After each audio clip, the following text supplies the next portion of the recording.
शेख साहब field marshal साहब माफ़ी कीअं थो ऐलान करे सघे?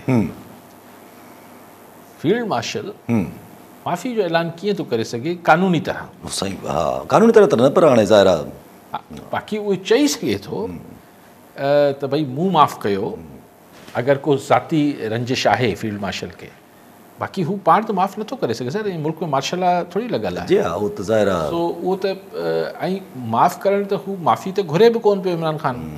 हू त चए थो रुगो कोर्टनि खे हलणु ॾियो त उहो ई निकिरी ईंदो, पर पाण सभु सम्झूं था त इहे छा मामलात थींदा आहिनि। लेकिन आउं साईं जी ॻाल्हि त साईं हिकिड़े आउट जंहिं बि स्पिरिट में ॻाल्हि पई कई उहो साईं जी ॻाल्हि खे आउं हिकिड़े पासे थो रखां। आउं इहो चाहियां थो त ईद या मुल्क जा हालात ॿई हिन ईद खां सवाइ बि मुल्क जा हालात हिन ॻाल्हि जा मुतकाज़ी आहिनि, हिन ॻाल्हि जा घुर्जाऊं आहिनि त मामलात खे ठीकु कयो। हा ऐं सिर्फ़ु इमरान ख़ान सां न। जी हा हाणे मूंखे ॿुधायो जेको अॼु हाणे स्वाग सां ॻाल्हि हुते हली वेंदी, छाकाणि इहे तूं ॻाल्हि करे छॾी त सॼे मुल्क में हिकिड़ी रिकन्सिलेशन जो माहौल जुड़णु खपे, मुफ़ाहमत जो माहौल जुड़णु खपे ऐं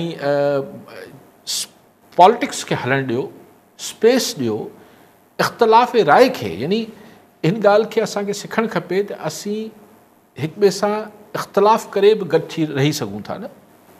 हाणे मूंखे ॿुधायो मोरो में छा थियो आहे। Exactly. मूंखे उश्त यादि आयो त हाणे 5 ॾींहंनि खां उहो अॼु हिकिड़ी ख़ातून माउ जेका आहे मुंहिंजो पुटु मोरो में पंहिंजे ॿार जो इलाजु कराइणु हॉस्पिटल वियो आहे, उहो केरु खंभे हलियो वियो आहे, उनखे हाणे 5 ॾींहं थी विया। ईद आहे यार सुभाणे। हाणे इहो खंभण जो सिलसिलो शुरू थी वियो न वापसि सिंध में वरी सिर्फ़ु हिकिड़ो मोरो जो इंसिडेंट ठाहे करे, मोरो जो जवाज़ ठाहे करे। ऐं हाणे मूं तव्हांखे चयो पियो न त हीअ थींदो, हीअ आख़िर छो थियो आहे, हिनजो को सबबु हूंदा न। त हीअ छा पियो थिए? मतिलबु आउं बार बार चाहियां पियो त हिन खे सिंध खे बलूचिस्तान न सम्झो ऐं न उहे ट्रीट कयो। हिते उहो मामिलो ई न आहे। हाणे की छा ज़रूरत आहे भई गुम करण जी? तव्हांखे ऐं जेको टेररिस्ट हुजे उहो पंहिंजे ॿार जो इलाजु कराइण पाण वेंदो अस्पताल। छा था कयो? सो ऐं वरी ॻाल्हि सॼे मुल्क ते बि लागू थिए थी ऐं मुल्क में जेको आहे उहो पंजाब बि अचे थो, केपी बि अचे थो, सिंध बि अचे थो ऐं बलूचिस्तान बि अचे थो।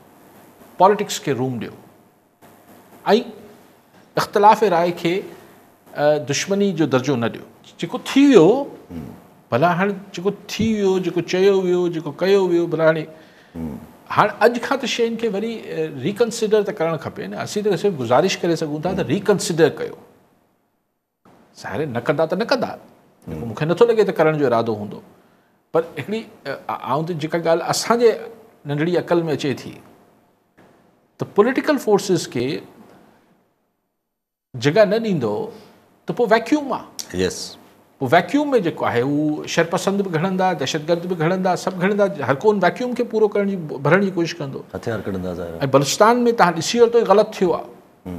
हाणे अगरि साॻियो जेको आहे कॉपी पेस्ट तव्हां सिंध ते कंदो हिन खे, ख़ाली त ही त सिंध गवर्नमेंट खे वज़ाहत करणु खपे त ही मोरो वारो किथे आहे हमरा।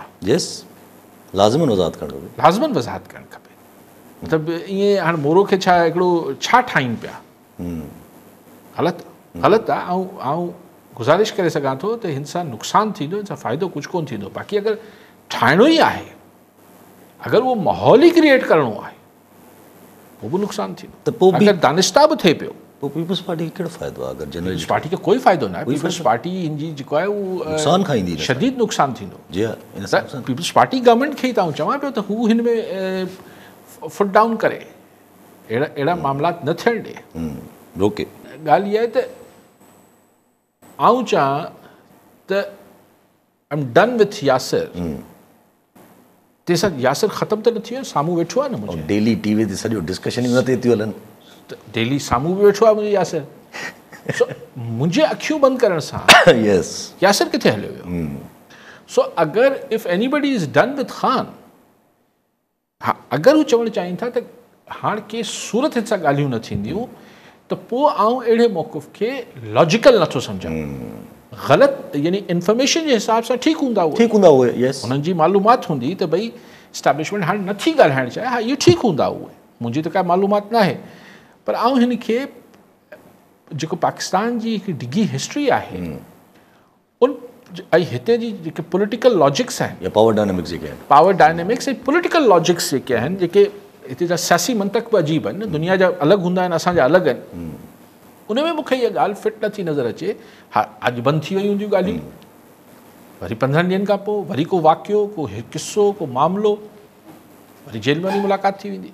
सो दे आर डन विथ। असां ते तसवुरु अचे थो त न बसि हाणे किसा पारीना थी वियो, तव्हां न ॻाल्हाईंदो, तव्हां मिसाल तव्हांजे पाड़े वारो आहे, तव्हांजो चओ त यार न हाणे सां आईंदा तालुक न रखंदासीं, भले न रखो, पाड़े में त वेठो आहे। रियालिटी आहे न, ख़ान इज़ अ रियालिटी।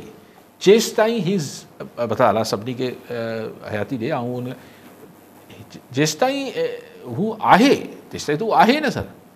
तव्हां हुन रियालिटी खे अखियूं कीअं बंदि कंदो, ऐं कयो बि पिया त उहो फ़ाइदो न थींदो।